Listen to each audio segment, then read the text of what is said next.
بڑی پیاری کتاب ہے جنتی زیور. اس کے اندر بڑے پیارے انداز میں قرآن پاک کی صورتوں کے فوائد لکھے ہیں. ویسے تو قرآن کا ہر لفظ رحمت ہے, نیکیوں کی برسات اور رحمتوں کی برسات ہونا شروع ہو جاتی ہے اگر آپ تلاوت قرآن کریں. مگر یاد رکھیے, اب غور سے سنتے جائیے گا, ہو سکے تو نوٹ کیجیے گا.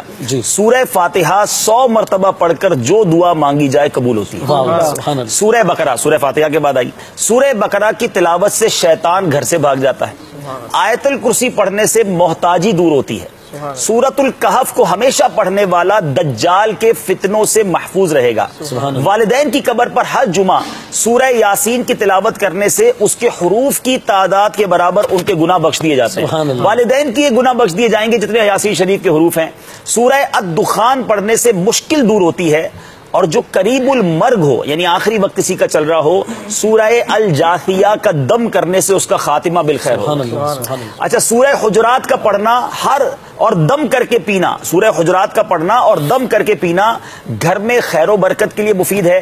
سورہ قاف پڑھنے سے, ہو سکتا ہے مجھے کچھ باغ والے کسان بھائی بھی سن رہے ہو تو سنیے, سورہ قاف پڑھنے سے باغ میں پھلوں کی کثرت ہوتی ہے. سورہ رحمان 11 بار پڑھنے سے تمام مقاصد پورے ہوتے ہیں.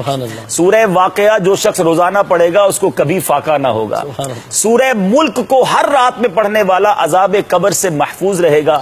سورہ مزمل کو 11 بار پڑھنے سے ہر مشکل آسان ہو جاتی ہے. سورہ المدثر کو پڑھ کر حفظ قرآن کی دعا مانگنے سے قرآن کریم کا یاد کرنا آسان ہو جاتا ہے. اب جو حافظ ہو رہے ہیں یہ سورہ مدثر کو پڑھ کر حفظ قرآن کی دعا مانگے تو انشاءاللہ قرآن پاک پڑھنا آسان ہو جائے, یاد کرنا آسان ہو جائے گا. سورہ النازعات پڑھنے سے جاں کنی کی تکلیف نہیں ہوگی. سورہ الضحیٰ پڑھنے سے بھاگا ہوا آدمی واپس آ جائے گا. سورہ علم نشرہ کو جس مال پر پڑھ دیا جائے اس میں خوب برکت ہوگی. اچھا, سورہ التین جو ہے 3 مرتبہ پڑھنے سے اخلاق و کردار بہترین ہوتے ہیں. سورہ علق میں جوڑوں کے درد کا علاج ہے. چلے میرے بزرگ بھی سن لیں, سورہ علق پڑھتے رہا کریں, جوانوں کو بھی ہو رہا ہے. سورہ قدر, سبحان اللہ, کتنی آسان, جو صبح شام پڑھے گا اللہ عز و جل اس کی عزت بڑھا دے گا. سورہ البینہ برس اور یرکان کا علاج ہے. سورہ زلزال 1/4 قرآن کے برابر ہے. جس آدمی یا جانور کو نظر لگ گئی ہو اس پر سورہ عادیات پڑھ کر دم کرنے بہت مفید ہے. سورہ قارعہ پڑھنے سے بلاؤں سے حفاظت رہتی ہے. سورہ تکاثر کو 300 بار پڑھنے سے قرض جو ہے بہت جلد ادا ہو جاتا ہے. تو الحاکم التکاثر 300 بار پڑھ لے, بہت سارے لوگ قرض میں ڈوبے ہوئے ہوتے ہیں. اچھا, اور سنیے سورہ قریش, یہ میں نے امیر علیہ سنت کا معمول بھی دیکھا ہے کہ سورہ قریش جان کی حفاظت کے لیے مجرب ہے. آپ کو کبھی رات کو آپ جا رہے ہیں ایسے علاقے میں ہیں, آپ کو فیل ہو رہا ہے کہ آپ کو کچھ خطرہ ہے, تو سورہ قریش پڑھنے کی عادت ڈالیں, یہ بڑا زبردست وظیفہ ہے. سورہ ماعون بڑی مشکل کے وقت پڑھنا بہت مفید ہے. سورہ کوثر کی تلاوت سے بے اولاد صاحب اولاد ہو جاتا ہے. سورہ کافرون 1/4 قرآن کے برابر ہے. سورہ اخلاص 1/3 قرآن کے برابر ہے اور اس کے بہت سے فضائل ہیں. اور سورہ فلق اور سورہ ناس سے جن و شیطان اور حاسدوں کے شر سے حفاظت رہتی ہے پورے قرآن کے. اچھا, اب میں آخری ایک اور بات بتا دیتا ہوں, اور بھی کوئی مشکل ہے نا, بڑا آسان وظیفہ آپ ابھی کر سکتے ہیں.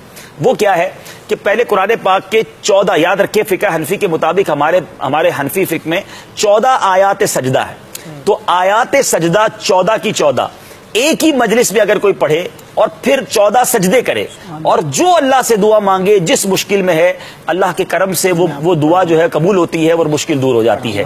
ہاں, یہ یاد رہے کہ وہ کہاں ملیں گی 14 آیتیں, تو یہ بھی آسان طریقہ بتا دیتا ہوں. ویسے تو پورے قرآن میں تلاش کرنی پڑیں گی. امیر علیہ سنت کا بڑا پیارا رسالہ ہے تلاوت کی فضیلت, یہ آپ ڈاؤن لوڈ کر لیں مدنی چینل کی ویب سائٹ سے, یہ میرے پاس تو موجود ہے. اس میں یہ 14 آیتیں ایک طرف کر دی گئی ہیں. رسالہ کھول کے 14 آیتیں پڑھ لیں, 14 سجدے کر لیں اور پھر دعا مانگے. الحمدللہ میں نے بھی اس پر عمل کیا ہے اور یہ بڑا زبردست وظیفہ, ویسی دل مطمئن ہو جاتا ہے میں قرآن کے ذریعے دعا کر رہا ہوں. مجھے اپنی اور ساری دنیا کے لوگوں کی اصلاح کی کوشش کرنی ہے انشاءاللہ عز و جل.